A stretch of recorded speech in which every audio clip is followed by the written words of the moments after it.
Welcome back. In this particular class now, we are going to learn about our self function. So a self functions work with how we can actually sum some certain set of variables, some data. So now this is a data set that has countries, that have the amount of production by each production of rice per tons. So now we want to sum this. So to sum this, what you needed to put on your total year is you put is equal to sum, then click on the particular cell.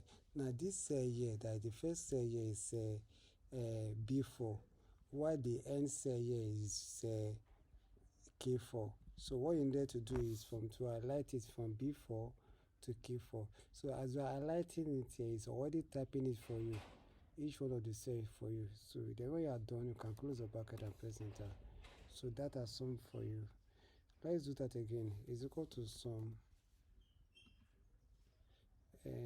this B5 now to this K5, which is a presenter.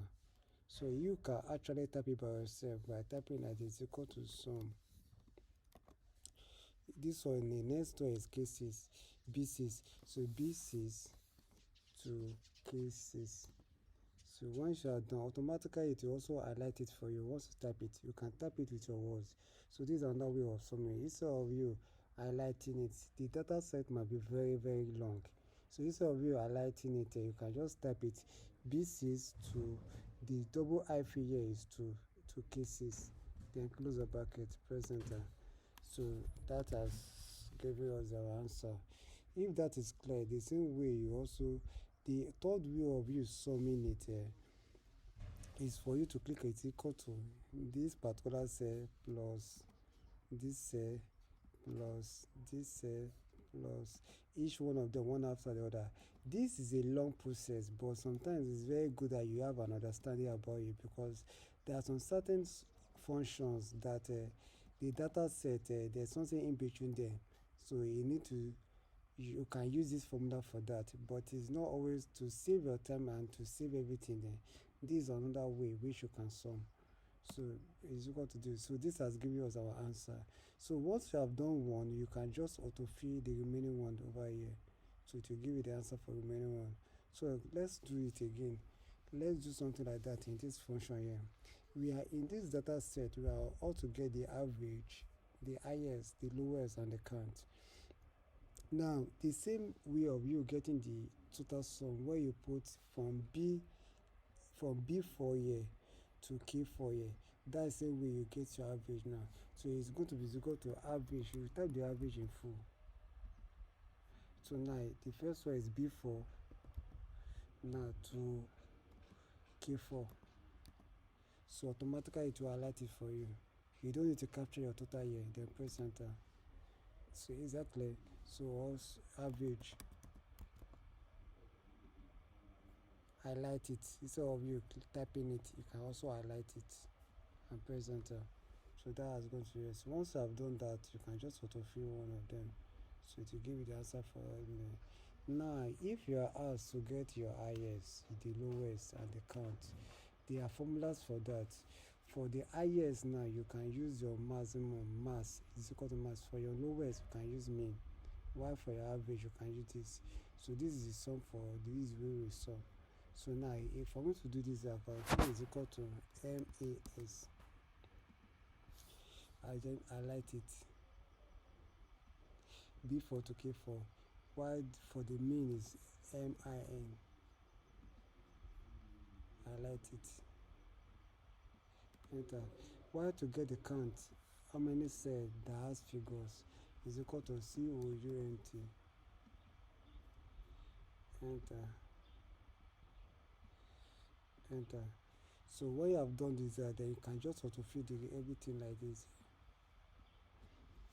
So that has given you your answer.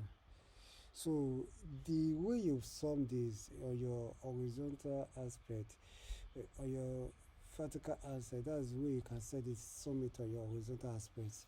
So now if you are having the same question in this place now, what you need to put is equal to sum.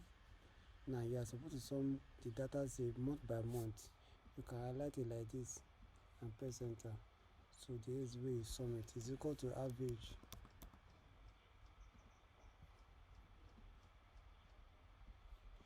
then is equal to mass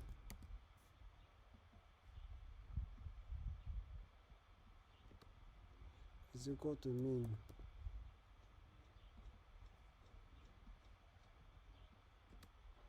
is equal to count.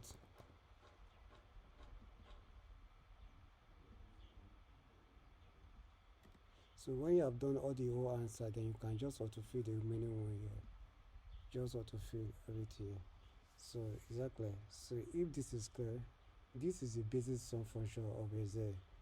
So let's move forward to a little bit here. In some certain stuff here, also here, you may be having your data set in different column. Now this is a sum based on one column. Now one sheet. So now when you have a sheet like this, you have a figures in January, you have a figures in February, you have another figure in March, and you want to have a report over here. So what do it? Now in this place where you have a report here, you need to put a formula to get your answer in January for Nigeria, answer of your figures for February in Nigeria, for figure of March for Nigeria. So how do you do that? Put is equal to then take a mouse to your where you have a January, click on the cell which is there, then plus it. Then the same thing, come to your February, click on the cell and then plus it. Then come to the last one which is the March, click on the cell. If March is the last one, you don't need to put plus again, just press enter. So now that has given you answer. So this answer shows our answer for January, for February, for March, for the month of the first quarter report here. So now this is where if you notice that the number is equal to sum here. So these are the why I taught you the other way of summing.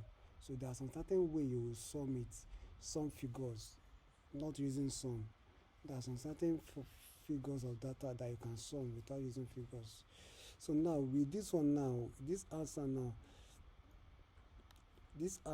I can just expand it. I can what then once I've gotten this answer, I can autofill it. How do I autofill? Just take my mouse here, take my mouse to the end here, autofill it to my right, then autofill it downward.